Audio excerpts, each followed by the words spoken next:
Welcome to the Branching Out Genealogy Podcast. I'm Tami Osmer Mize, the manager and doer of everything at the National Genealogical Society's free genealogy calendar of events website, conferencekeeper.org, coming to you today from a very muggy Charlotte, North Carolina. And I'm Elizabeth Swanay O'Neal, a board-certified genealogist, author of the family history lifestyle website, Heart of the Family. And I'm coming to you from California's Space Coast, where we had a rude awakening this morning from our friends over at SpaceX. Surprise! I grew up in Southern California, Europe a little bit farther north. But yeah, there's nothing like getting jolted out of bed. Of course, I was used to earthquakes, not SpaceX, so. It is like an earthquake. You should see the cracks in our house. If you're new here, welcome to the show. We're so glad you found us. In every episode, we bring you an interview with someone doing interesting work in the genealogy world, whether that's a new tool, a research method, or a story that made us rethink how we approach family history. And we also share some of the things that we're loving lately, things that you can try right away in your own research and genealogy life.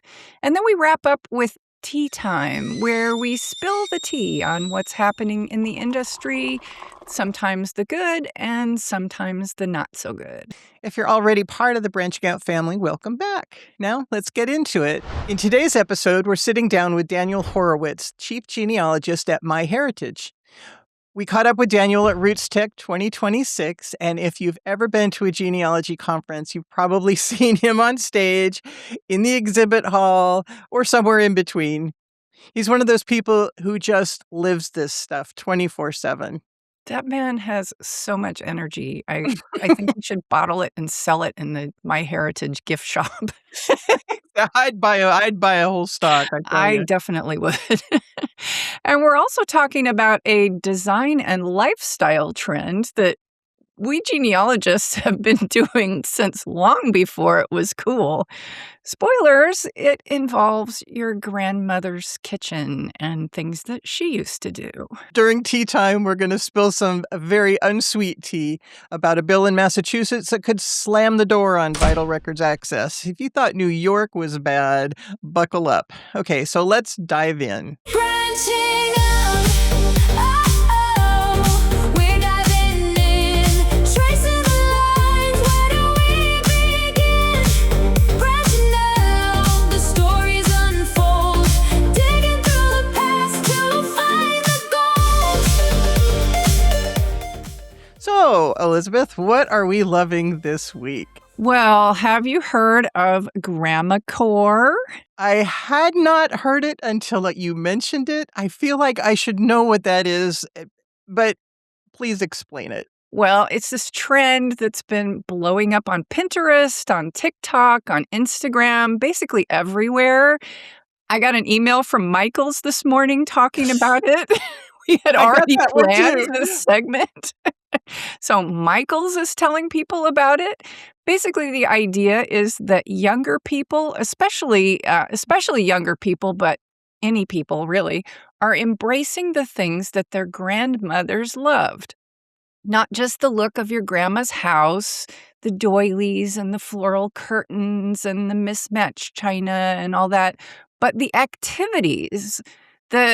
We call them hobbies. I think the grandmas were doing it because it was important and they needed these things. They called it survival, right? Yeah, this was just life. Quilting, you needed a blanket, so you made one. Knitting, crochet, baking from scratch, slow cooking. Pinterest says that searches for GrammaCore kitchens alone are up 545%. So basically, I've been GrammaCore this whole time and you never told me. I didn't know it was a thing. You've been GrammaCore before GrammaCore had a name. You quilt. I make those chunky finger crocheted Afghans. If you saw our last episode where I showed a picture of my office chair, I made that blanket that was on the chair. I didn't know I was doing GrammaCore, so we've been living this. I've always known that I was going to be some kind of trendsetter. Granted, this wasn't exactly how I pictured it, but But to me, that's really crazy because, like I said, for my grandmother, it was survival. You're on a farm, you grow your food, you garden. I guess that's going to be grandma core too. You garden, you cook your food, you sew your quilts. I'm going to just toss this one in there. I remember we went back to visit. My parents' families are from far northeast Ohio, and we had to be there for a funeral one February when it was rather cold. And we stayed at my cousin's house. And I remember, this is many years ago, but I remember we stayed in an upstairs bedroom and there were like literally 5 quilts on the bed. And my first thought was, "Ooh, look at the cool quilts." And then I realized, no, look at the warm quilts. Those are what kept you warm. So yeah, it's survival to some and quaint hobby to others. Yeah, grandma core. And it goes beyond decor and relaxing hobbies. It's showing up in food too. There are, I love this, there are restaurants that are bringing in actual grandmothers to cook rotating menus of family recipes. Just comfort food, like that Sunday dinner energy that a lot of us don't have anymore, Oh, and that's that true. whole thing. That's true. Well, even in that the Michaels email that we both received, they were pitching their crafts that are grandma core, which were crochet and embroidery and needlepoint, and I love that they're now offering classes that you can bring your grandma to. Oh, I missed that part. Yeah, you scroll down, you'll see it. It's like take a class with grandma. I don't think Okay. grandma needs the class. She could probably be teaching it. Maybe they have actual grandmas that teach the classes. True. Of course, then being I am a grandma, what would I teach my grandson? Let's see, we worked on making flip books. He does. Okay, my 13-year-old grandson does like to sew, and he has his own sewing machine. Well, that's So cool. yeah, he's it's fun. You make things. Making things is fun. It's cool. It's It is cool. And then you have something that you made that you can be proud of and you can pass on to your descendants like our yeah. ancestors did to many of us. So, and I like to look. My grandmother made quilts for all of us, and I they again, they were functional. It was survival. The quilts, she didn't go out and choose fabrics for it. She used scraps from her scrap basket, and I can look at the quilt she made me, and I remember that shirt, and I remember that dress, and I remember my grandma wearing something made out of that. So it's sentimental as well. Very. I've seen that trend on Pinterest. I mean, like you said, that was survival back then, but now it's a trend where when someone passes away, they're making quilts out of their clothes and giving it as a gift. Whereas, like you said in the past, they were doing that because they needed the fabric. Exactly. But the point is here though, if you're already doing these things, write the story up that goes with it, document it. I have so much from my grandmother. I wish I had asked her who taught her to embroider, or the stories behind some of the fabrics or the designs that she chose, and I didn't have the opportunity. So when I make a quilt, I always photo document it, and then I write a little thing to go with that photo as to who I made the quilt for and what any significance was, or that sort of thing. So I think documenting it, just like as a genealogist and a somewhat of a historian, that's important, to know the stories behind the things. So here is your actionable takeaway for this week about Grandma Core. If there's a skill or a hobby that someone in your family was known for, whether it's quilting or crocheting or woodworking, canning, whatever it is, try it. Even if you're terrible at it, you'll learn something about what their daily life actually felt like. And if there's still someone around who can teach you how to do it, pick up the phone. Don't wait. Or go to Michael's and take a class. Bring your grandma. Oh, one more thing we're loving this week. If you have War of 1812 ancestors, Fold 3 is almost finished digitizing the War of 1812 pension files, and they are free to access. And they will always be free to access thanks to Preserve the Pensions, the project that went on for several years. So that's a big deal. Those pension files, those can really be gold. I was going through a lot of them this Memorial Day weekend, and I was really loving what I was seeing. You're looking at service details, you're looking at family information, sometimes physical descriptions. There's something we don't get in a lot of places. So if you've been putting off that War of 1812 research, now is the time. We'll be right back with our interview with Daniel Horowitz after this quick word from the sponsor of this episode, Vivid-Pix. Don't let your memories fade due to the passage of time or cognitive decline. Vivid-Pix Memory Station and software makes it simple to scan photos, documents, and mementos, restore these images, record voice narrative describing these memories, and share these wonderful memories with stories.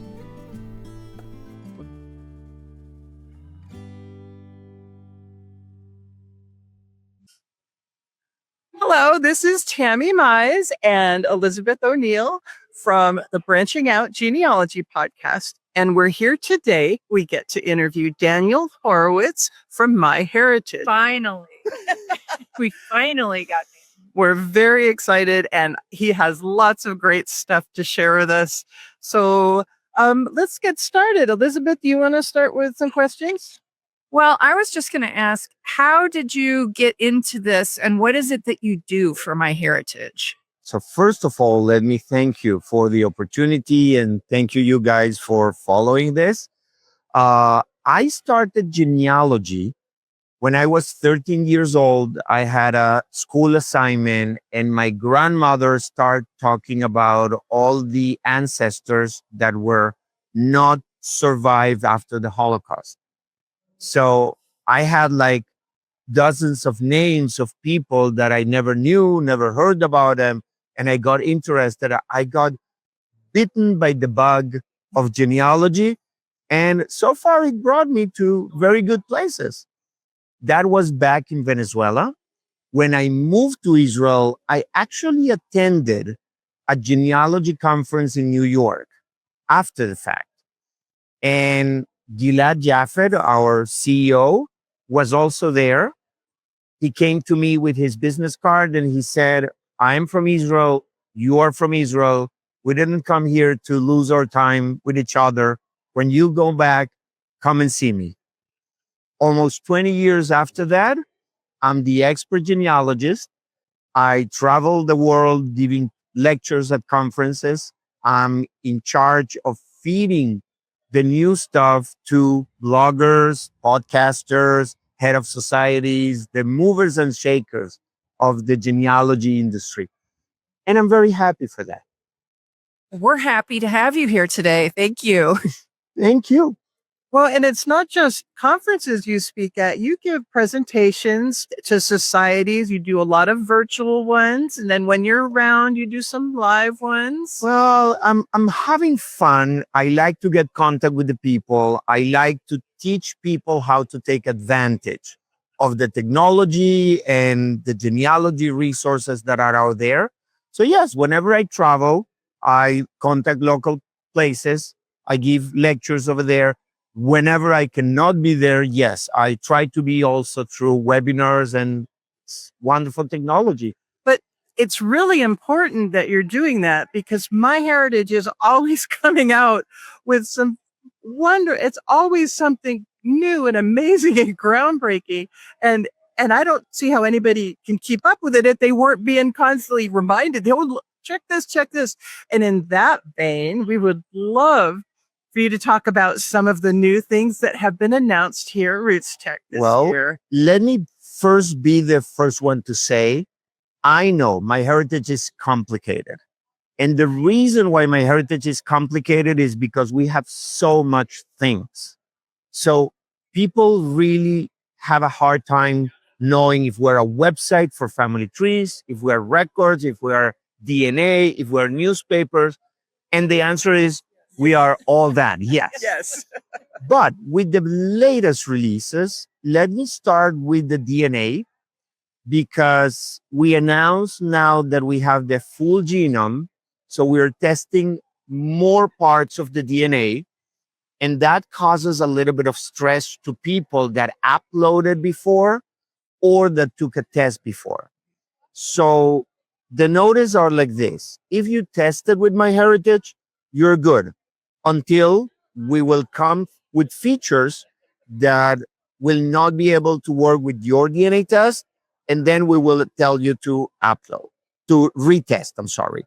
If you uploaded, well, we may not be able to um, do what we do with your DNA, and we're lowering the price to make sure that everybody can have their full genome DNA test on MyHeritage. The things that we're doing, for example, is the traits. That's one of the things. Letting people know about what their genes tell about them, not just blue eyes and red hair, but let's say liking to cilantro or going into amazing adventures, or maybe the person is more proactive in the mornings or at night, and all that is coming from scientific work. Now, here at RootsTech, we just released a technology called Scribe AI. The question that everybody is asking is, how and where do I find it? Is in your MyHeritage account. You need to have either a complete or an Omni account in order to use it. And the wonderful of this is that the AI will read your documents, will analyze your pictures, will read your tombstones, and will give you not only the transcription and the facts, but also historical insights about what the record is. And let me give you this scoop because I'm just coming from our booth, and I suddenly see a lady actually crying in front of the computers. And I have to ask, like, what's wrong? And she said, nothing. This is magnificent. For 25 years, I have this document from Denmark that I couldn't figure out what it said. And in less than 30 seconds, you not only gave me a full transcription, you gave me the translation into English so I could understand the historical markup of that document. Right. And we just changed her whole life and her whole research. And I'm pretty sure that that will be the experience for everybody who uses this technology. Now, continuing with AI, we are launching here as a beta test and only for people here at RootsTech, Family Graph. That is for one of your ancestors. We create like a timeline graphic since birth till death. The person has to be passed away. And then we generate this graphic with all the information from the family tree, all the pictures, and all the it's a wonderful gift that you can give to everybody in the family. The results are really amazing. People are really looking forward. And what I think is very soon we will make it available for people at home also from their own websites. I think everybody's gonna once they see it, they're gonna walk. Everybody is. We got a sneak peek at them, and can't wait. Well, you get sneak peek on more than that, okay?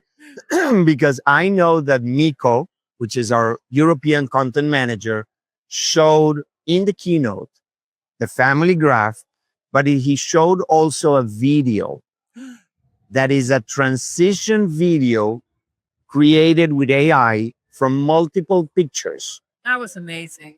And it gave the whole timeline of the person, not with a still image or a picture, but with a whole video. And we saw that video. It was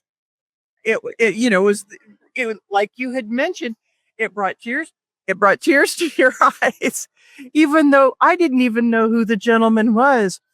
And I noticed it was different than some of the other AI features that have been done with photos, in that you could kind of tell it started with a photo and then it transitioned to the next photo. So these were, and it wasn't adding a whole lot other than the transition and the life changes and the images. It was just beautiful. Well, that is a very important issue because AI needs boundaries, needs very clear instructions. Otherwise, it's going to start hallucinating and creating fake things. So our team is working very hard to keep it as real as possible, but also because we're all human beings who understand that one way of attracting people to genealogy and one way of making people care for their ancestors and the genealogy is touch their hearts and be emotional. And as you said, even if you don't know who the person is, those videos are really emotional. What was that called again? Gaia? No, Gaia is a Oh. totally different thing. Mhm. I really don't think we have a name for those videos yet. But I'm pretty sure we will come up with a cool video. Just the amazing videos. But for now, people can go back and watch the The keynote. the keynote. Thank Yes. you. It's been a In the long week. keynote, not only there, but Gilad Japhet, our CEO, and he comes to RootsTech every year. He enjoys very much lecturing. He did a lecture yesterday. He showed the different examples. And I know that you at home maybe couldn't see it because it was not broadcasted. We recorded Oh, good. and we will post it on our blog, blog.myheritage.com very soon. Maybe now it's already there. I don't know the editing part, how long it will take. And you will be able to see there also that video and all the other things that he announced that And- will happen. Yeah, hopefully very soon. I don't know. And we'll have links to everything along with the Yes. show notes and everything else, right? But Right. you mentioned Gaia, Elizabeth. Yes, I did. And Gaia is another initiative of AI. We're training Gaia to be able to help you with your genealogy research Okay. only inside your MyHeritage website. So it's not going to take your information out. It's not going to scavenge hunt for records or for other information. It's going to analyze what you have in your tree, and it's going to point you to the type of records and the places where you can find information for those people. It's going to tell you what you're missing. And this is probably one of the important things for all the new people out there, because they come into genealogy, they start building their family trees, but they don't know what the next steps are.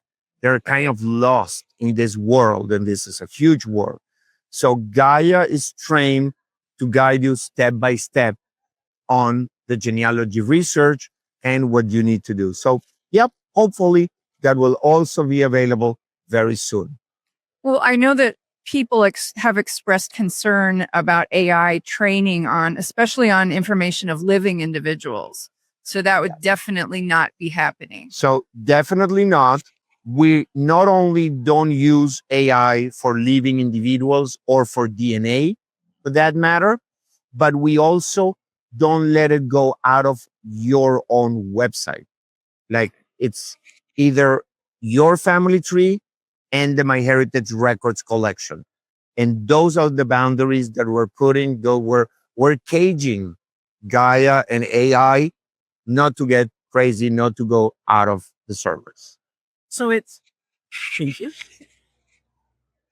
I see this would be a fantastic research help because you can collect so many documents on one person, land records, deeds, and then you have to go through and analyze them all and put them all together and compare things and all. And this being just working within my own atmosphere, I love that because that's focused on what I'm looking for, and it's not going out and saying, oh, well, there's another guy over here, because there's already matching with other trees and that sort of thing. This sounds like a fabulous research assistant. So imagine that you have the lands and the deeds, you run Scribe AI, you have transcription of those, and then you ask Gaia what will be the next step, and it will point out to a city directory for that address. And you may not know that there was a city directory for that town or that place, and it will guide you to there. And then with that information, it may take you to other people living around because families wanted to be all together. Right. And you may find family that you never thought they were there. So possibilities are endless. It's always so exciting, and every time we learn about the newest thing from MyHeritage, it's just mind-boggling how you guys are always on the edge. You're always expanding. You never just sit back and say, "Oh, we got enough now," right? No, you cannot do that. It's impossible because technology advances. So we look for ways to take advantage of that technology into the genealogy world. And we as genealogists really appreciate that. With pleasure. You want to, any other questions? I can't remember what it's called, but I really love the new chart with the flags on it, the flag Yes. chart. Mm. Well, I'm a very visual person, and when I saw that, it was like, oh, I love that. It's country flags, yes, applied to your family tree. And it looks beautiful because it puts the flag of the country for each individual that will have a birth or a baptism place. But as I'm saying with this feature, I'm a genealogist and it looks beautiful, but I look always on the useful of the feature. And the trick is that first, if you don't have a fact, we will let you know. We cannot put a flag. So go get the information and we will put a flag for you. If you have a mistake on the place or you didn't put a correct or complete place, we will let you know. We cannot put a flag. Go and fix it. And then, of course, you can click on any country and you can just see all the people that were living in that country or that were born in that country. And you can mix and match and have a different perspective of your family tree. And at least in Europe, people are very proud for the countries where they were living or they were born. In the US, I'm not saying you're not proud, but you have a little bit of a problem, if I may say, because the US is huge. So what do? We don't use only American flags or US flags.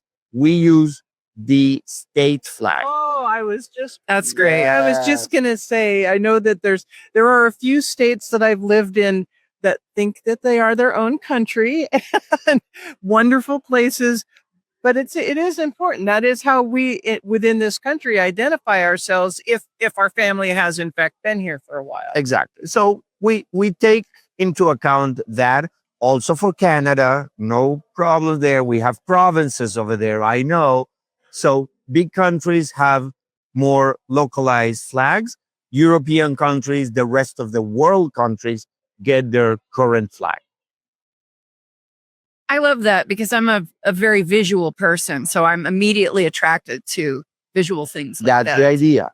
Yes. So Well, I can't even imagine that there's something else possibly coming, but I know that there always will be. Yes. And I'm sure that you already, I'm not expecting spoilers, but there's still more coming this year, right? I'm sure. We're working on some new things. We first need to finish polishing and working the things that we're releasing, because the way we work is we first have beta testers. We have the MyHeritage Friends that we give early access to them, head of societies, bloggers, media. And then we collect the feedback. And then we fix the things and we improve the features. And then we release it to the public, and we still keep that loop for a couple of months until we decide is perfect, if not good enough. And then we go into new adventures. I heard a couple of ideas out there, But not only that, we have our full content group looking for more records. I know we're going to announce a huge collection, an amazing collection.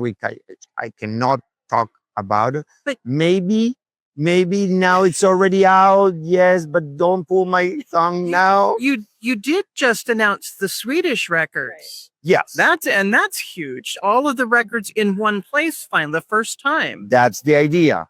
And if we do that with Sweden, why not doing that with other countries? Why not? That's the only thing I can say. I understand. I think you've given us enough at RootsTech to keep us busy for a while. I'm very much looking forward to getting home, recovering. Yes, we will need a couple of weeks to go back, relax, digest and then all this. have fun with all of these amazing new products. I really hope that everybody will enjoy and will be useful as for the genealogy research. Well, I was going to say, if someone believes that they qualify to be a MyHeritage friend, how can they get involved with that? Well, there is kind of announcements and URLs over there for people to join. Okay. And in that form, we ask people like, what is your specialty or your occupation? If you're heading a society or a librarian. And yeah, they just need to get in touch with me or try to look for that form to join the MyHeritage Friends. I would love to have more friends. You have a lot of friends. I have a lot, but never enough. You never have enough friends. Was there anything else that you want to tell us? I think we cover everything. And I'm sure that in a couple of months, we will have new things and I will be more than happy to come back. We would And love if that. not, there's always next year. There's always next RootsTech. That's true.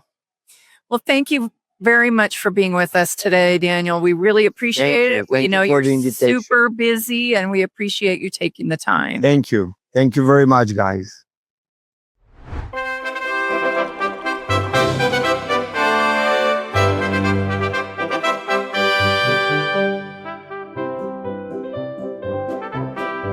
Well, that sound means that it's tea time. And today we are spilling some very unsweet tea. Is that the right word?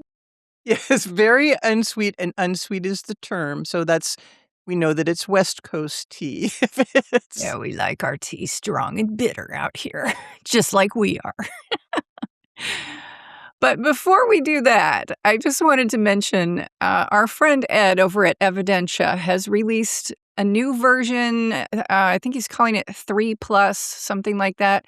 New version of Evidentia has come out. I promised him I would mention it on the podcast. And he's working on version 4 also. So that'll be coming out later. He told That's me when. sweet tea. That's not That was unsweet. some sweet That's good tea. news. Yeah, I don't remember when version 4 is coming out, but we'll put a link in the show notes so you can check it out. Evidentia software. But now back to the bitter, unsweetened tea.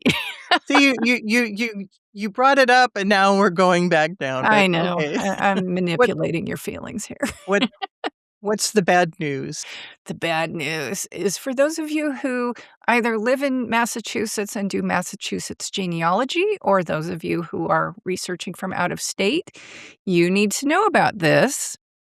On April 14th, Massachusetts Governor Maura Healey submitted a supplemental budget bill, H.5377, to the state legislature. And buried deep inside it, in Section 43, are provisions that could fundamentally change access to vital records in Massachusetts. We want to be fair here because there are parts of the bill that are actually good. Section 44 and 45 would remove the phrase out of wedlock from Massachusetts vital record laws. That language is outdated, it's stigmatizing, and it needs to go. So no argument there. No. But the problem is that what got bundled in with that change is not good. So in Section 43, the way that it's written, it would impose a 90-year embargo on birth and marriage records, and a 50-year embargo on death records. So if your grandmother was born in 1950, that birth record would be locked out until 2040. And a death record from 1980 wouldn't be available until 2030. Are we going to live that long? I'm sorry, I shouldn't be laughing. My grandmother wasn't even born in the 1900s, so there's that. But this bill, these aren't good. These aren't good things that they're trying to sneak into this bill. It even gets worse. The bill would also give the Massachusetts Department of Public Health broad authority to decide what information gets released and who qualifies to request the records. The language talks about information deemed sensitive and people with a legitimate need, but there are no clear definitions of what those terms actually mean. Which means that a state agency could, through regulation, do what the legislature itself hasn't been willing to do. And this is not a hypothetical concern. The Association of Professional Genealogists has written a letter, which we will link in the show notes. And this points out that the DPH, the Department of Public Health, has repeatedly failed to follow recommendations from the Massachusetts Supervisor of Public Records on transparency. So the idea of handing them more discretionary power is kind of alarming. It is. And if you think about who this affects, it's not just genealogists. You've got professional genealogists use recent vital records to locate the next of kin in probate cases, to help adoptees find biological families, to support citizenship and lineage applications. They're to document hereditary medical histories, and the U.S. Army uses genealogists to help identify the remains of missing military personnel. All of that depends on access to these records. And Massachusetts has had public access to vital records since 1641. We're talking about nearly 400 years of tradition.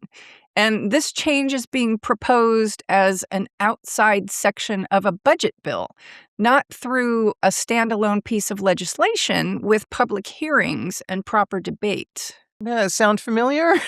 Yeah, it does. If you've been listening to the show for a while, you know that we've talked about New York's vital records battles.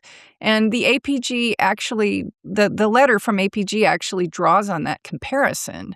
So in 2025, New York's governor proposed something really similar in their state budget, basically trying to shut down access to vital records, even for close relatives.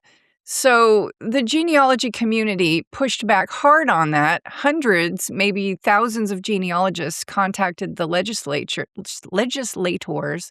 and the New York legislature eventually rejected that. So that's the good news. That's sweet tea there. This can be stopped. It's been stopped before. The Massachusetts Genealogical Council is asking people to contact their state legislators. And the Association of Professional Genealogists, as I said, has publicly shared their letter to Massachusetts, opposing access to restrictions, which raises visibility for this issue. That's actually how I was made aware of it. I don't do Massachusetts research, but I got the letter from APG. So you don't have to live in Massachusetts to care about this, because when one state restricts access, other states look at it as a model, like, we want to do that too. Yeah, and don't do that, other Don't do that. states. Well, we'll put a link in the show notes to the APG letter, to the Massachusetts Genealogical Council's call to action, and information on how to find your Massachusetts state representative and senator if you live in Massachusetts. If you have any connection to Massachusetts research at all, please make those calls. And even if you don't, pay attention, because this is the kind of thing that starts in one state and spreads. And we don't want that. No, we don't. Well, that's our show for today. Many thanks to Daniel Horowitz of MyHeritage for sitting with us at RootsTech. It's always a great time when Daniel's involved. He was just such a pleasure to talk with. We met so many great people at RootsTech, had some wonderful interviews. But I think, Elizabeth, you remember that One of the most exciting things that happened to us was walking along a fairly empty corridor, and you and I were chatting, and there was a woman just a few steps ahead of us who stopped and turned around and said, "You guys do a podcast. I recognize your voices." So again, there we are as trendsetters. We weren't even doing grammar core, right? Thank you to our one listener. Thank you for listening. But seriously, thank you to all the rest of you who are listening. Yes. We'd love to hear from you. Are you part of the grammar core movement and you didn't even know it? Tell us what grandmother-inspired hobby you've picked up, or what heirloom is sitting on a shelf that you've got a story behind it and you need to write down. No, Share don't it with start us me in the there. comments or on social media, or send us a message. Send us a message to our website at branchingout.show. So someday we're going to have to talk about my great aunt's ponytail that's in a box on my shelf. That's another episode, though. But really, seriously, if you're a Massachusetts researcher or you know one, please take a few minutes to reach out to legislators and spread the word about H5377.